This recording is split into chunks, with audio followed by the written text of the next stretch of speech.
வணக்கம் சங்கரா தொலைக்காட்சி நேயர்களே, நலம்தானே? நலமே விளைக நமக்கு. நாயகன் இருக்கிறார் நமக்கு, நலமே விளையும் நமக்கு. தாய் உள்ளம். மகா பெரியவரை தாயாகவே பார்த்தவர்கள் உண்டு. ஒரு குருவை தாயாக பார்ப்பது என்பது ஒரு அருமையான மனப்பாங்கு. பல பக்தர்கள் அவரை காமாட்சி அம்மனாகவே வரித்து கொண்டது உண்டு, தரிசித்ததும் உண்டு. அப்படி அவர் காட்சி அளித்ததும் உண்டு. அவரவர் அனுபவம், அவரவருக்கு உண்மை. அதை நம்ம மதிக்க கற்றுக்கொள்ள வேண்டும். இது ஒரு பக்கம் இருக்க, தன்னை அவருடைய தாயார் என்கின்ற பாவனையில் பார்ப்பது அது எத்தனை பேருக்கு கைகூடும்? அகந்தை என்பது சில ஆனந்தத்தை தடுத்துவிடும், சில ஆனந்தங்களை தடுத்துவிடும்.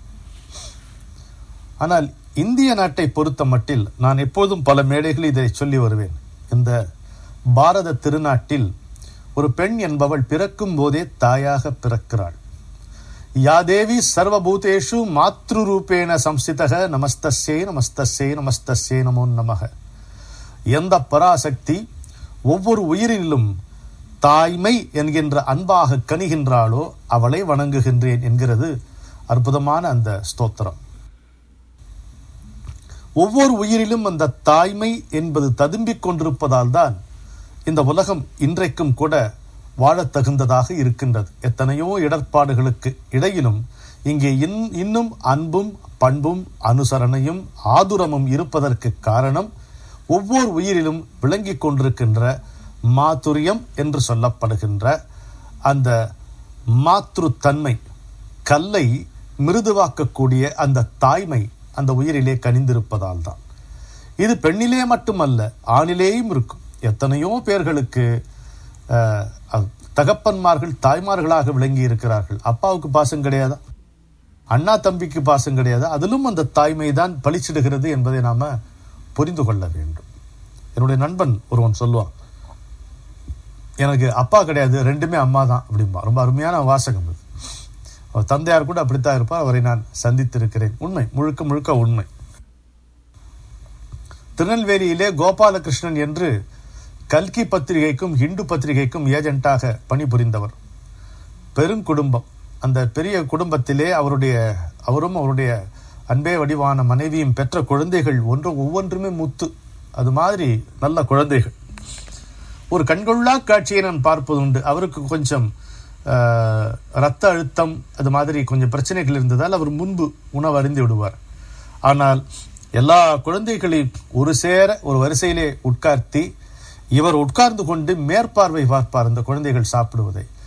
எவ்வளவு ஆசையாக அனுசரணையாக ஒவ்வொருவருக்கும் என்ன பிடிக்கும் பிடிக்காது என்பதை மனத்தில் உணர்ந்து போட்டுக்கொண்டே இருப்பார். அவர் தாயார் வந்து பரிமாறுவார்கள். சில சமயம் மூத்த பெண்ணும் சேர்ந்து பரிமாறுவார்கள். ஆனால் இவர் தான் சொல்லிக்கிட்டே இருப்பார், அது அவனுக்கு அது பிடிக்கும், இவனுக்கு அது காரம் ஒத்துக்காது, இது போடாது சொல்லி பார்க்க கண்கொள்ளா காட்சியாக இருக்கும். அந்த அம்மா வந்து குழைட்டா இருப்பாங்க. ஆனால் இவர் தான் வந்து இந்த அம்மா சொல்ல வேண்டிய வசனங்கள்லாம் சொல்லி சொல்லி சொல்லி அவனுக்கு அதை போடு, இவளுக்கு இதை போடாதுன்னு சொல்லுவார். அது மாதிரி இந்த தாய்மை என்கின்ற அன்பு, இந்த தன்மை எல்லார்ட்டையும் இருக்கிறது. அதை நாம் உணர்ந்து வளர்த்து கொண்டோமானால் இந்த உலகம் இன்னும் இனிய உலகமாகிவிடும். நம்முள் ஒற்றுமை ஓங்கும். தேவையில்லாத இந்த பூசல்கள் பகைகள் எல்லாம் நீங்கும். இதை மனதில் வைத்துக்கொண்டு இந்த நிகழ்ச்சியை நம்ம பார்ப்போம். சசிகலா என்கின்ற ஒரு அம்மையாரை பற்றிய பதிவு இது. இந்த அம்மையாருக்கு அப்போ வந்து ஐயா வந்து சத்தாராவில் இருக்கார், பூனே பக்கத்தில் சத்தாரா. சசிகலா என்பவர் வந்து மராத்திய ஒரு பெண்மணி. அவருடைய மனதில் திடீர்னு ஒரு மந்திர ஜபம், அதுவே அப்னே ஆப் என்பார்கள் ஹிந்தியில், அதுவாகவே துவங்கி நடக்க ஆரம்பித்து விட்டது. எதையுமே சொல்ல முடியவில்லை, வேற எதுவுமே நினைக்க முடியவில்லை. என்னவாம் அந்த மந்திரம் அப்படி கேட்டா, சுவாமிநாத் சுவாமிநாத் சுவாமிநாத் சுவாமிநாத் என்று அதுவே மேலும் கீழுமாக ஏறி இறங்கி கொண்டிருக்கிறது. சுவாசமும் அதுக்குள்ளே லயித்து கொண்டிருக்கிறது, அல்லது அது சுவாசத்தில் கரைகிறது. ராம சுமிரனு கருளோ என்று பக்தராஜ் மகாராஜ் பாடுவார். ராமநாமத்தை சுவாசத்தில் கலந்து விட வேண்டும், அப்புறம் நம்ம பிரச்சனை இல்லாமல் இருக்கலாம். இங்கே சுவாமிநாத் சுவாமிநாத் என்று இந்த மந்திரம் போய்கொண்டே இருக்கிறது. அந்த மந்திரம் அவருக்கு உள்ள எப்படி எழுந்ததுன்னு தெரியாது. ஆனால் அந்த அந்த மந்திரம் அது அப்படி உள்ளே அதுவாகவே ஓடிக்கொண்டிருக்க ஆரம்பித்த பிறகு அவருக்கு ஒரு பெக்யூலியராக ஒரு குணாம்சம் வருகிறது. பெரியவருடைய அன்னையை பற்றி அந்த அம்மாவுக்கு ஒரு சிந்தனை வருகிறது. அந்த மாதுஸ்ரீ மகாலட்சுமி தாயார் அவரை பற்றி சிந்தனை வருகிறது. அந்த அம்மா எப்படி நினைச்சிருப்பாங்கன்ற அந்த பாவனை அவருக்கு வருது.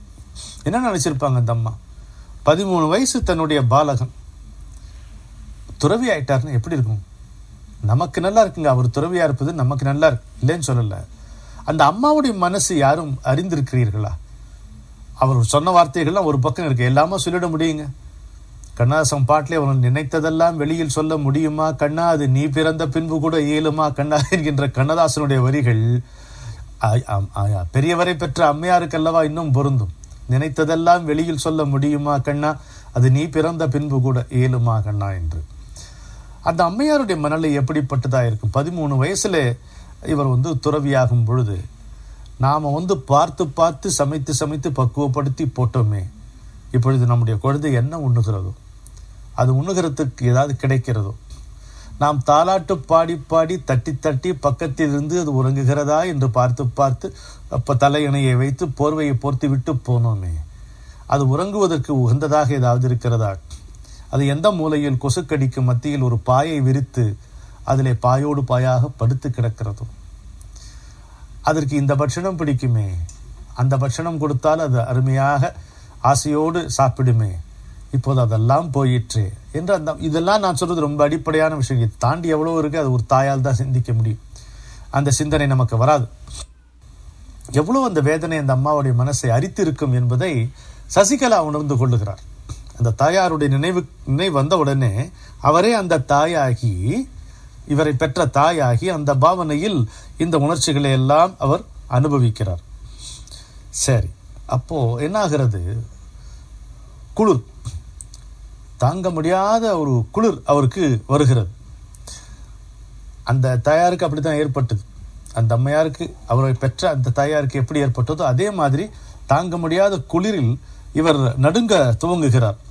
உடனே என்ன பண்றாங்க சசிகலா அம்மையார்? போய் கம்பளி நூலை வாங்கி கொண்டு ஸ்வெட்டர் பின்ன ஆரம்பிக்கிறார். இது நம்ம இந்த ஸ்வெட்டரை பின்னி பெரியவாளுக்கு சமர்ப்பிப்போம் என்று நினைக்கிறார். பெரியவர் யாரிடமும் எதையும் வாங்குவதில்லை என்று அறிந்தும் அந்த சிவநாமாவை சொல்லியபடியே இந்த சுவாமிநாத் சுவாமிநாத் அதுவும் போய்கொண்டே இருக்கிறது. கம்பளி நூலில் ஒரு ஸ்வெட்டர் பின்ன ஆரம்பிக்கிறார். 1,00,000 சிவநாமம் ஜபத்தோடு அந்த ஸ்வெட்டர் முடிந்து விட்டதாம். அப்படின்னா எவ்வளோ பொறுமையாக அதை பண்ணியிருப்பாங்கன்னு பார். இப்போ இவரை பெற்ற அன்னையும் இந்த சசிகலா அம்மையாரும் மனதை பொறுத்த மட்டில் ஒன்றரை கலந்து விட்டார்கள். இப்போ இதை நினைத்து பாருங்கள், அந்த அன்னையின் நெஞ்சத்தினில் அலை பாய்ந்த எண்ணங்கள் யார் அறிவார்?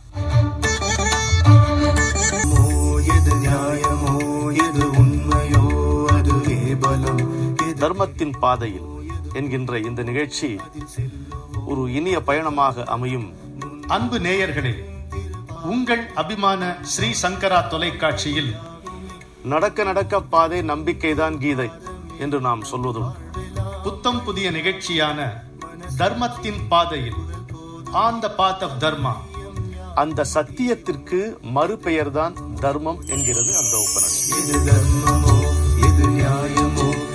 ஒவ்வொரு வாரமும் திங்கட்கிழமையிலிருந்து வியாழக்கிழமை வரை மாலை 4:30 மணிக்கு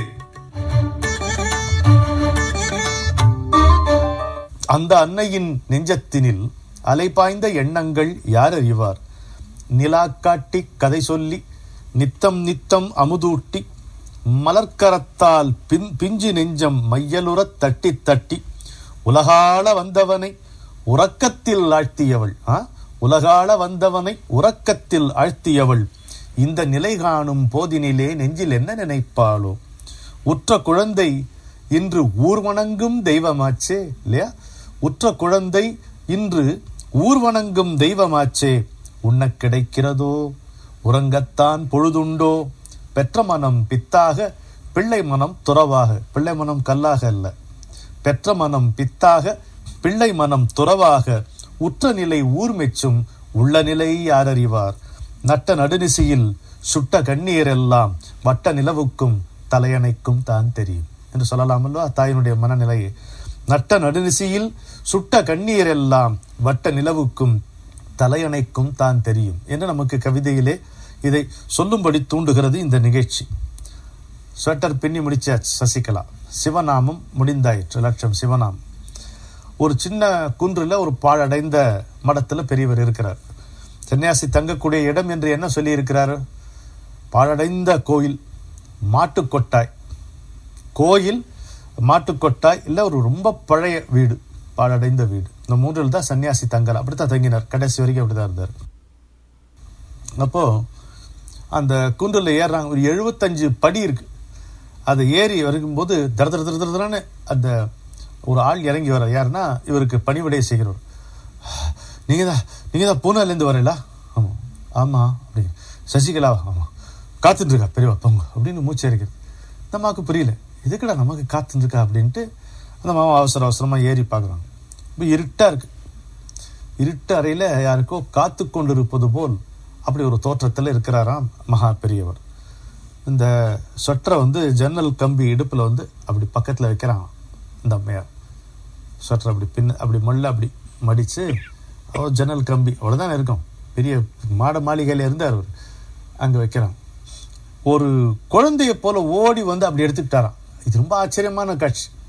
ஒரு குழந்தை மாதிரி ஓடி அதை எடுத்துக்கிட்டு ஒரு வாட்டி அப்படி முகந்து பார்க்குறாராம். அப்புறம் திருமுகத்தில் அப்படி தேய்ச்சிட்டு அப்புறம் உள்ளே போயிட்டாராம் அவர். இந்த பக்தியை திக்கு முக்காடினார். அதில் என்னன்னா 2 விஷயம் பாருங்கள். ஒன்று, இந்த சுவாமிநாத்தை முதல்ல முடிச்சிருவோம். அந்த அம்மாவுக்கு பெரியவாருடைய பூர்வாசிரம பெயர், அவருடைய அன்னையார் வைத்த பெயர் சுவாமிநாதங்கிறது தெரியாது. அப்புறமா புத்தகத்தில் படித்து தெரிந்து கொண்டார். அதுதான் இந்த நிகழ்ச்சியான ஒரு விஷயம். அவருக்கு வைக்கப்பட்ட பெயர் சுவாமிநாதன் என்பது சசிகலா அம்மையாருக்கு தெரியாது. பிற்பாடு ஒரு புத்தகத்தில் படித்து புரிந்து கொண்டார். ஆனால் அவரை பெற்ற தாயை பற்றிய சிந்தனை சசிகலாவின் மனதில் எழுந்த பொழுது அந்த தாயார் வைத்த பெயர் இவர் அறியாமலே இவருக்குள் குடிகொண்டு விட்டது. எப்படி இருக்கு பாருங்க, பக்தியினுடைய தீவிரம் எப்படியெல்லாம் விஷயங்களை தெரிவிக்கிறது பாருங்க. இது ஒரு முக்கியமான ஒரு விஷயம். அப்புறம் இன்னொன்று, யாரிடமும் எந்த பொருளையும் வாங்காத பெரியவர் இதற்காக காத்து கொண்டிருந்தது போல் இருந்து அந்த அம்மையார் அந்த சொற்றை வைத்தவுடன் ஒரு குழந்தை போல ஓடி எடுத்துக்கொண்டார் என்பது எதை காட்டுகிறது? சசிகலாவில் இவர் தான் பெற்ற அன்னையை தரிசித்திருக்கிறார் என்று பொருள். எப்படி இப்பெரியவரை பெற்ற தாய் நினைப்பு வரும் பொழுது சுவாமிநாத் என்ற அவர் வைத்த பெயர் சசிகலாவின் மனதில் நுழைந்ததோ, அதுபோல் அந்த பாவனைகள், அந்த குளிர் எல்லாம் அனுபவித்த சசிகலா சிவநாமாவை வைத்து பின்னிய சொட்டரை அதை குழந்தை போல் அவர் எடுத்துக்கொண்டார் என்றால் சசிகலாவில் பெரியவர் தன்னை பெற்ற தாயினுடைய பாவனையை பார்க்கிறார் என்றே பொருள். தாய்மைக்கு அப்படி ஒரு உயரிய இடத்தை இந்த நாடு வைத்திருக்கிறது. சந்நியாசியும் பெற்ற தாயை வணங்க வேண்டும் என்கின்ற சம்பிரதாயம் இந்த நாட்டில்தான் இப்படி பதிவு செய்திருக்கிறது. தந்தைக்கு கூட அந்த வணக்கம் கிடையாது. ஆனால் பெற்ற தாய் நின்றால் அல்லது இவர் சென்று பார்த்தால் தாயை சந்நியாசி வணங்க வேண்டும் என்று இருக்கிறது. இப்படி அபூர்வமான ஒரு நிகழ்ச்சியை நமக்கு வழங்கிய துவாரகா ஜே அவர்களுக்கு நன்றி சொல்லி ஒரு மகா வாக்கியத்தை பார்ப்போம். எதுவரையில் நாம் ஏழைகள் அல்லது தரித்திரர், ஏழை வேற தரித்திரம் வேற.